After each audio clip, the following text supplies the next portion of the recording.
বনলতা বুঝে গেল লাজু অনুভবকে ভালোবেসে, আর সেটা জানতে পেরে বনলতা বাড়ি ছেড়ে চলে গেল। হ্যাঁ বন্ধুরা, এমনটাই দেখতে পাবেন আপনারা ধারাবাহিকে। কোণে দেখা আলো সিরিয়ালের আজকের পর্বে আমরা দেখতে পাবো যে বনলতা তার রুমটিকে তার শাশুড়ির কথা মতো সুন্দরভাবে সাজায় এবং নানান ধরনের জিনিস কিনে আনে। তখন লাজু সেটা বলে যে কিটকেল পছন্দ করবে না, কিন্তু বনলতা শোনে না। লাজুর কথা না শুনে সে নিজে নিজেই ঘরটাকে সুন্দর করে সাজায়। আর অনুভব অফিস থেকে বাড়ি ফিরে এসে দেখে তার রুমটা পুরোটাই চেঞ্জ হয়ে গেছে, আর সেটা অনুভব মানতে পারে না। বনলতার উপরে রাগারাগি করে এবং তার পছন্দ না যে কেউ তার জিনিসগুলো হাত দেয় বা তার জিনিসগুলো এখান ওখান স্থান বদল করে। লাজু অনুভবকে চা দিতে আসলে বাইরে থেকে অনুভব এবং বনলতার কথা রাগারাগি হালকা হালকা শুনতে পায়, এবং সেই কারণে লাজু ঘরে ঢোকে না, ঘরের বাইরেই দাঁড়িয়ে থাকে এবং চায়ের কাপে হালকা শব্দ হলে অনুভব কে বলে বাইরে এসে দেখে লাজু। তখন লাজুকে বলে, তুমি দাঁড়িয়ে দাঁড়িয়ে আমাদের কথা শুনছো? তখন লাজু বলে, না, আমি চা দিতে এসেছি। তখন বলে, যাও ভেতরে গিয়ে চাটা দিয়ে এসো।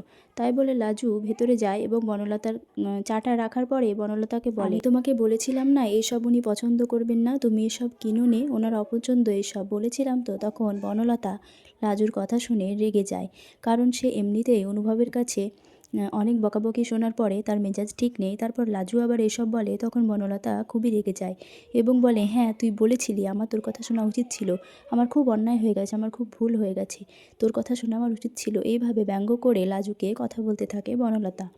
তারপরে লাজু সেখান থেকে চলে যায়। অনুভব ঘরে এসে বনলতাকে জিজ্ঞাসা করে যে ও কি বলছিল। তখন বনলতা অনুভবকে বলে যে হ্যাঁ, ও এটাই বলছিল যে তোমার পছন্দ কি অপছন্দ সব ও জানে, এটাই বলছিল। ও কেন জানে? ও সব কিছু কেন জানে তোমার ব্যাপারে? তুমি কি শার্ট পরবে, কি খাবার খাবে, তোমার কি রং পছন্দ, কি পর্দা পছন্দ, সব ও জানে। কেন ও জানবে? এইসব বনলতা অনুভবকে বলে এবং কষ্ট পায় মনে মনে। তারপরে বনলতা অনুভবকে বলে, আমার কি মনে হয় বলো তো? লাজুর এত মাতামাতি তোমার সব ব্যাপারে, ও এত মাথা গলায়, তোমার সব কিছু ও জানে। আমার মনে হয় লাজু তোমাকে ভালোবাসে, ওর তোমার প্রতি দুর্বলতা আছে। তখন অনুভব এই কথা শুনে চমকে যায় এবং একটু অন্যমনস্ক হয়ে বলে, না না, তুমি এসব কী বলছো? একটা বাচ্চা মেয়ে। তখন বনলতা বলে, না, ও বাচ্চা হলেও ওর বয়স কিন্তু 19 বছর, এটা তুমি অস্বীকার করতে পারো না। তারপরে বনলতা দুঃখ পেয়ে বলে, আমি কয়দিন ওই বাড়ি গিয়ে থাকবো। এই বলে বনলতা তার বাপের বাড়ি যায়। পরে অনুভব যখন নিচে নামে তখন অনুভবের জেঠিমা, বোন এবং ঠাকুমা অনুভবকে বকাবকি করে, কেন সে বনলতার প্রতি এরকম ব্যবহার করেছে, কেন সে বনলতাকে একটু সময় দিচ্ছে না, ওরও তো কিছু ইচ্ছা হতে পারে। এই বলে অনুভবকে বকাবকি করতে থাকে এবং বলে বনলতাকে নিয়ে আসার জন্য। ও গেছে, কালকে তুই ওকে নিয়ে আসবি। কিন্তু অনুভবের মা আবার উল্টো ধরনের একটু মানুষ, কেননা সে বৌমার কাছে ভালো সাজছে, সেই বলেছিল বৌমাকে ঘরটা নতুন করে সাজাতে। আবার এখানে অনুভবের কাছেও ভালো সাজার জন্য সে বলছে যে বনলতার এমন করা উচিত হয়নি। সে করার আগে একবার অনুভবকে জানতে চাইতে পারতো।